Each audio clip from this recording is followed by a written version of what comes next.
place to hide the truth is in the pages of a book.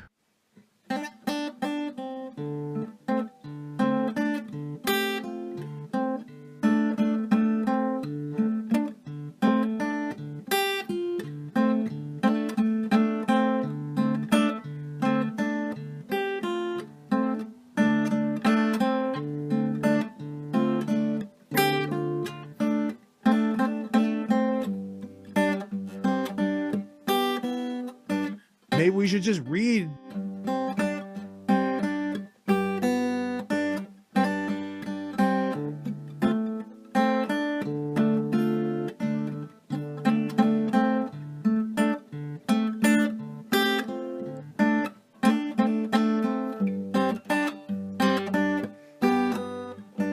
Maybe we should just read.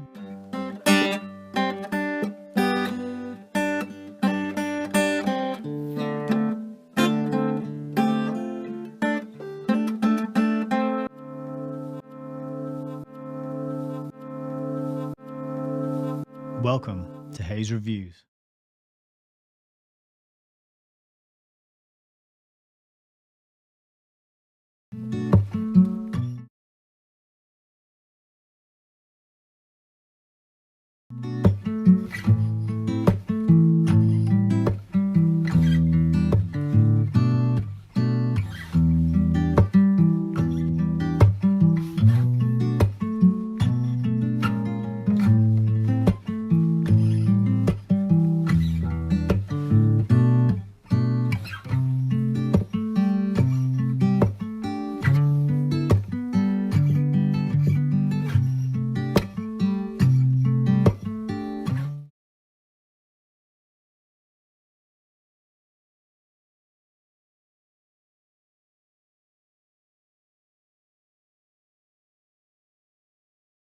The best place to hide the truth.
Hello, testing. 1, 2, 3.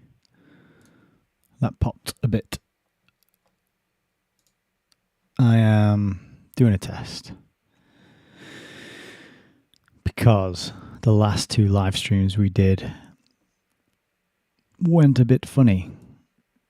So I'm trying to recreate the Friday night vibes and circumstances with the setup here to see if I can trigger the same problems to happen again. And so if you're watching this, very nice to have you here. But there's not going to be much of interest apart from me just rambling and watching numbers. I've got a little stats. I can probably show you actually. I've got a little stats window. There we go. Watching my stats. CPU usage is pretty low. What we're keeping an eye on is this bit here where it says skipped frames due to encoding lag. That is what has caused problems before. It tells me there's an encoding error. And excuse me if you can hear me swallowing there. I know some people don't like that sort of sound. Some people don't like that. Some people do like it. So if you do like it, then you're welcome. But if you don't like it, then apologies. But we want this encoding lag number to not go too high. If it hits 0.1%, that's when you start to see, the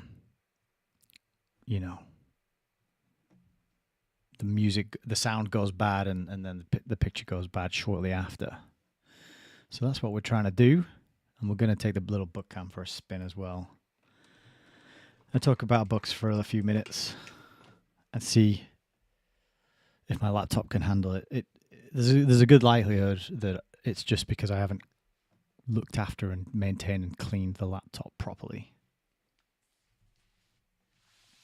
And it's dusty. And I just need to get myself a little can of compressed air and blast out the dust. And that might be it. That might just fix it straight up. So I got this pile of books here. Yes, I know you can hear me and see me. I hope you can hear me as well. Got this pile of books here because Doc Malik posted a podcast of his, and he was interviewing a guy called Escape Key, who writes these sort of large language model assisted gargantuan posts that are 3,000 to 4,000 words long. Usually, they're massive. They're ridiculous. I've never read one in full. They're so long. And it's AI generated, at least in part. So Doc Malik interviewed him, and he doesn't have a face or a name. He's just called Escape Key, and so it's interesting to see him on podcasts, given that he's just been sort of anonymous and working under the pseudonym. But Doc Malik's title for the episode was "The Hidden Plan for Global Governance," and I thought, the plan is not hidden, my friend. There's so many books written about it. So I just grabbed a stack off my shelf. I was going to take a picture and post it to him, but I thought, I can't be bothered. It's not the kind of game that I want to play or I'm any good at anyway, Jousting with people online, I'll leave that to other people who enjoy that sort of thing. But of the books in my library that I have, which do deal with this topic, I've got this one that I was showing here, The New World Order, An Economic Global Regime by Carlo James. A viewer tipped me off to this. I can't remember who the viewer was that tipped me off, but they said, hey, grab a copy of this. I'd never heard of it, so I said, yeah, all right, I'll do that. I'm always up for adding to my book collection, and it's like a dissertation for a master's degree qualification.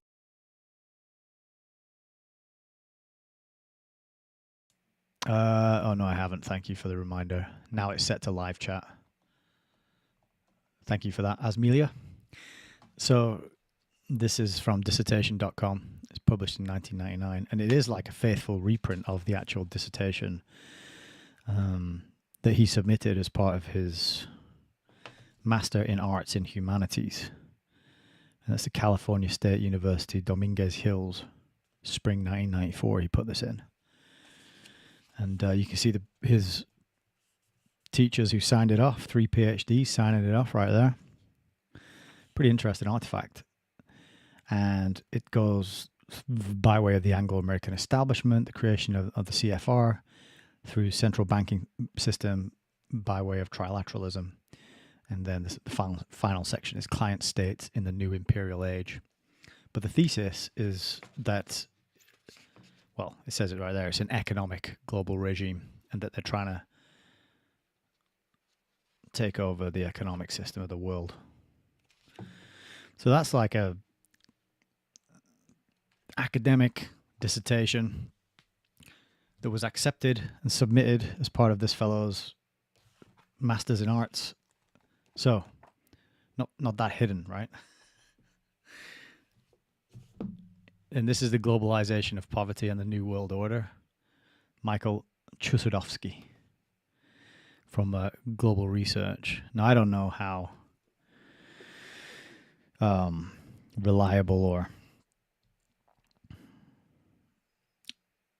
complete the research is at globalresearch.ca. Who knows? I haven't read this one, I will admit. But it's a great title.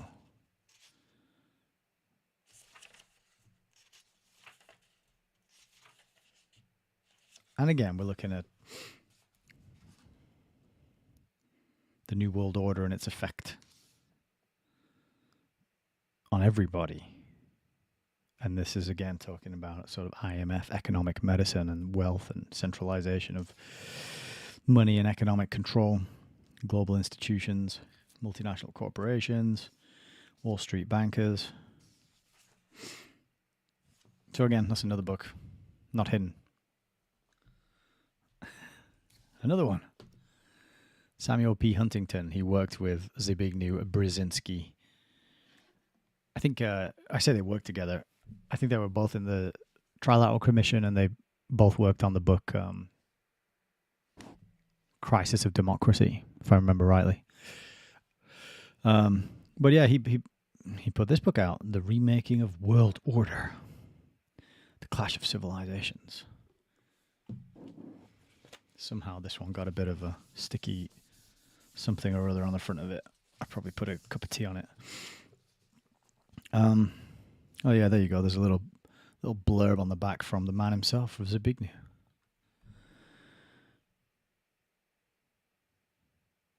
This Harvard professor talking about world order. Not hidden. And you got this guy, Richard Gardner. He's talking about world order. Who is Richard Gardner? There he is.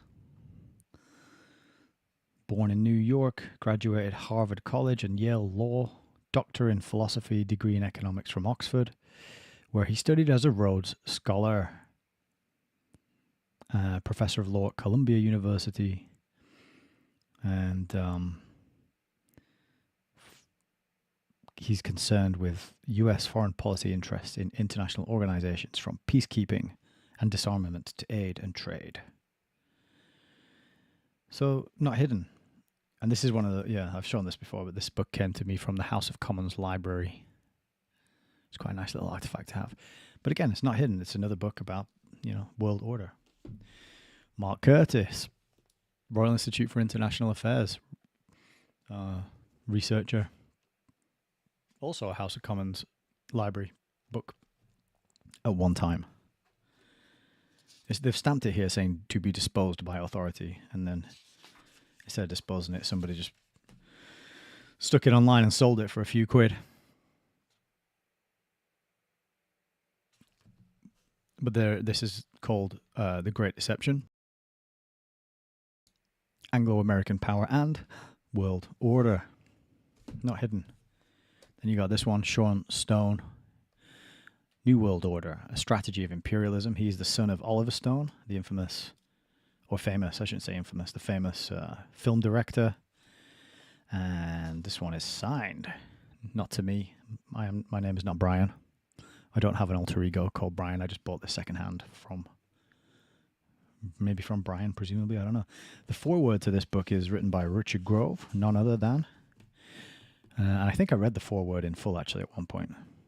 I need to go back and read this again because I was a bit out of my depth when I read it last time. And it was quite a while ago. I reviewed it early doors on this channel. But again, Commonwealth of Nations, 1930s. You got World War I and II, Cold War. And then the epilogue is called The Clash of Civilizations. That sounds familiar, doesn't it? Yes, because it's the name of this book that we just looked at. So, again, Sean Stone, Oliver Stone's son. Not hidden.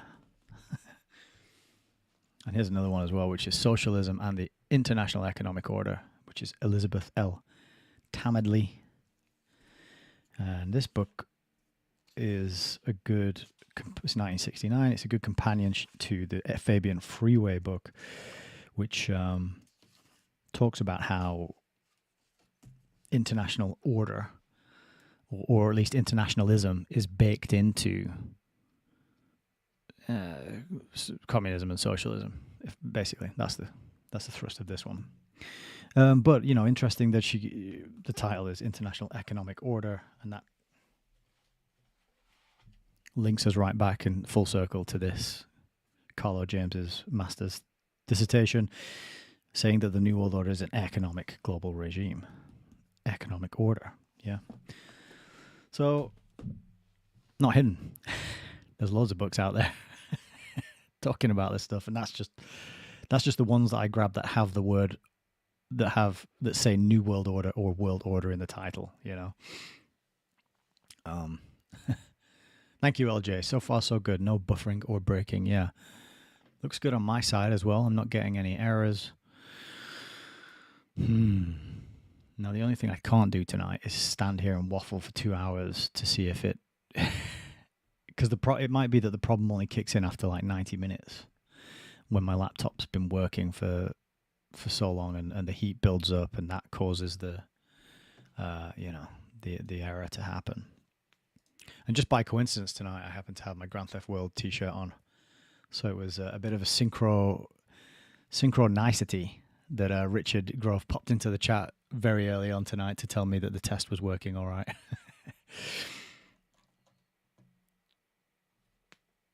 Asmelia says, could it be too many folk in the chat? I don't think so. I don't think that has anything to do with it. It all has to be to do with my setup on this side, my stability of my internet connection, the power of my laptop, the resources that it has available.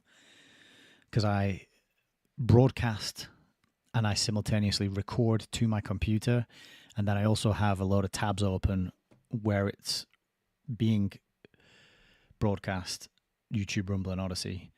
And that's so I can keep an eye on it. How's it looking, and is it coming through? And all of that added up could be a little intense for my computer's capacity. But it shouldn't be, because I have a pretty good computer, and the CPU usage, this whole time hasn't really gone above sort of 19-20%. If you think 100% would be maximum capacity, it's really not scratching the surface. But you can see here we have lost 177 frames due to encoding lag, and we've lost 177 due to rendering lag as well. But it's not enough to cause any stutters or buffering, or except on Odyssey, which is just buffering all the time now from the very beginning when I start the live stream. I have no idea why that's happening, and I don't know if anyone I'm in touch with during the last live stream we did. Someone in the chat offered to give me a hand, and I've been emailing him. He's been really helpful, actually. So hopefully I'll pick his brains, and he might come up with an idea about why Odyssey is just always buffering. ESP, what's up? If I say hello, will that balls the stream up? Try it. Give it a go. There's only one way to find out, isn't there? Sometimes you have to create a hypothesis and test it. So let's do that. Odyssey's annoying me, though, because I would like Odyssey to just work smoothly, because out of all the platforms, I like Odyssey the most. It's not perfect. None of them are, but I'm just aware that it seems to be much less censorship over there.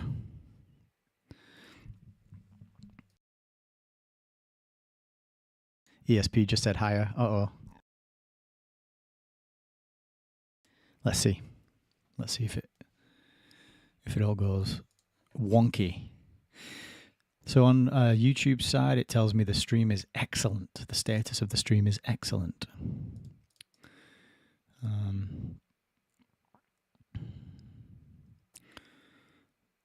And the bitrate is 4,000, which is really high. YouTube recommends 1,000. Asmealy says I can't get in on Odyssey. Like you can't get to the link? Oh, hang on. I'll try to put it in the chat for you here.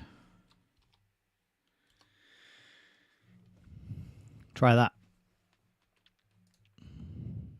It's just it's way behind. You'll see if you go to Odyssey now, you'll see stuff that I already went through because it's buffering every few seconds. I'm still going through the books over on Odyssey. Asmealy says it's a conspiracy, Nick. Not everything's a conspiracy. Come on. Just most things. I think this is like Windows updating itself and my laptop being a few years old now, me not taking very good care of it. There's lots of things. There's a lot of other explanations that I have to rule out before I'll go down the they're doing it on purpose.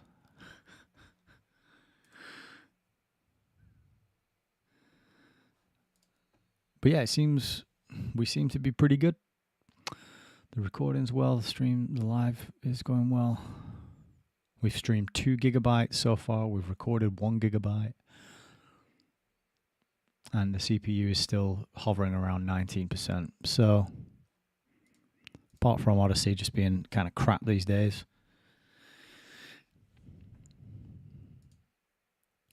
part of the problem is as well that I'm not very good at... Yeah, it is buffering like mad, isn't it? I know, it's annoying. In future, I might not stream there, and I might just upload the recording after the fact, because that's just might be easier, and no one's going to watch a stream that buffers that often. Because I don't know, it's about 10, 15 minutes behind, or 20 minutes maybe, something like that. It's unwatchable anyway. And then the other problem is that when I finish the stream, I have to wait for Odyssey to catch all the way up before I can close the Odyssey stream down. Otherwise, it just cuts it. So I might just ditch streaming live to Odyssey. I never got a lot of people on there anyway, but I did get a few, and I'd like to keep that option open for them. But it's tech, innit?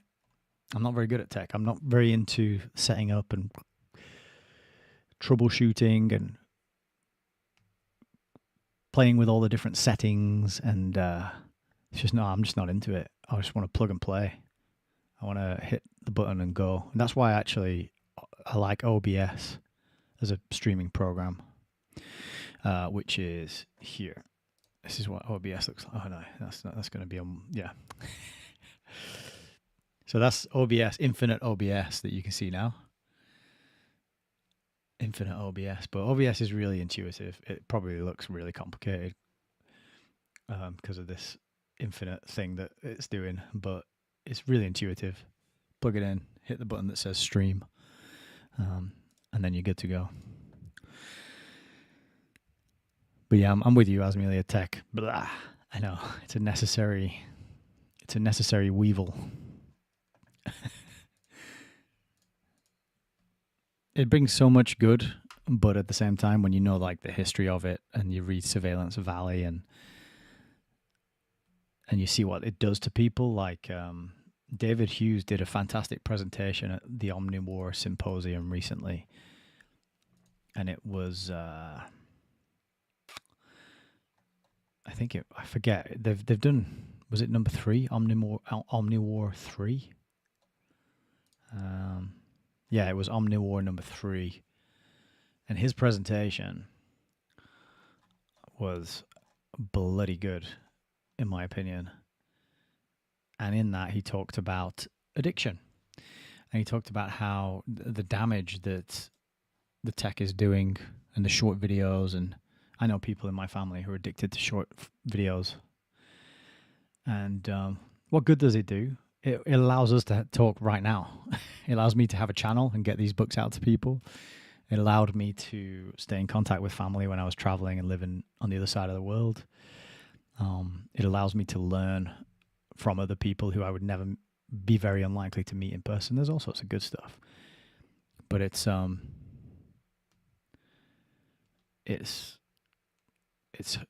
you got to have some fairly strong discipline to not get sucked into the bad stuff as well, because there's more of that, much more of the bad stuff than the good stuff. So it's like a tool, and knowing how to use it and having the self-control and the restraint and the intention to use it properly and not let it consume you and ruin your life. But I don't see any other problems there. I don't think we're going to be able to recreate the problem again tonight. As Mealy says, but if we never have it, we managed before. Well, did we? I mean, I only remember my quite early childhood without it. And yeah, you're right, I did manage. But, I was a child. So I had a bunch of adults around me looking out for me and paying for me and taking care of me and making sure I didn't, hurt myself or anybody else. So, and then if you're talking about like historical times before all the tech came out, then, we weren't there and we don't know what it was really like for the majority of people. And was it better? Was it worse? Until they give us a time machine, or unless you get access to some like authentic first-hand accounts. But I don't think they're that easy to come across, because people were trying to survive and they didn't really have time to sit down and write memoirs. It was more the moneyed classes, the leisure classes who parasited off the back of everyone else. They're the ones who could sit around and write their life stories down. So I don't know, is my answer really. You said we didn't know any different. Yeah, we didn't. People wouldn't have known what they didn't have. It's a tricky one.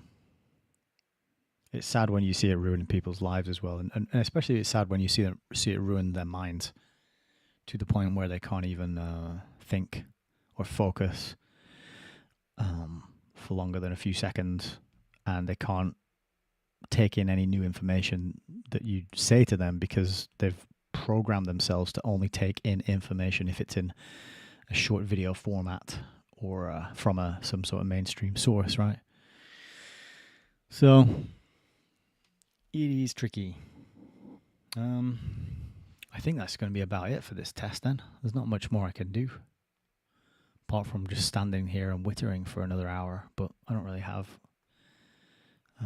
it's my bedtime. Pretty much. And yeah, it still looks good on this side. I'm going to take a screen grab of that to send it to my beautiful friend who is helping me troubleshoot this and being very patient and trying to give me steps to take and instructions that are idiot proof. And he's doing very well, I must say. If anybody needs a tech guy, I'll send you the details of mine.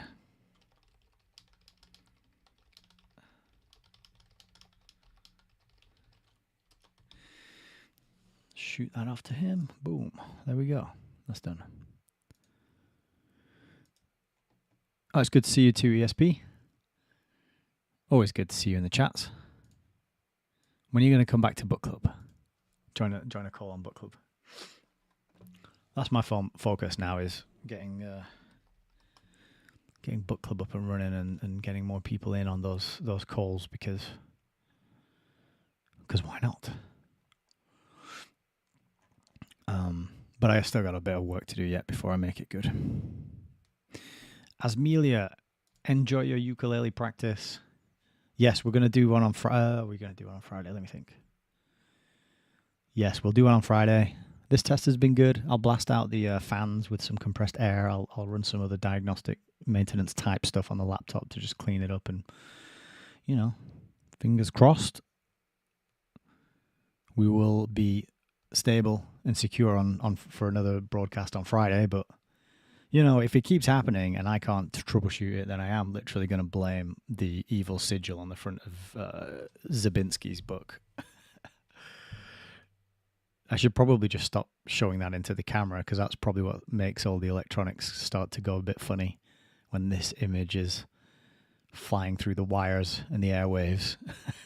It's probably waking up the demon and making him, I don't know, send his minions our way. But yeah, we'll come back Friday. We'll carry on with Between Two Ages. Hopefully it will be smooth. I'm going to put the music back on for a little bit longer now. And appreciate you being there and hanging out for a few minutes and giving me some feedback, and it's good to chat. This was better than me just standing here talking to myself, which, you know, I can also do that, but it's good to have some back and forth. So yeah, I'm going to go back to the music screen now. Catch you all in a bit. See you on Friday, 6 p.m. UK time. No, 6:30 p.m. UK time. Alrighty. Take care. God bless.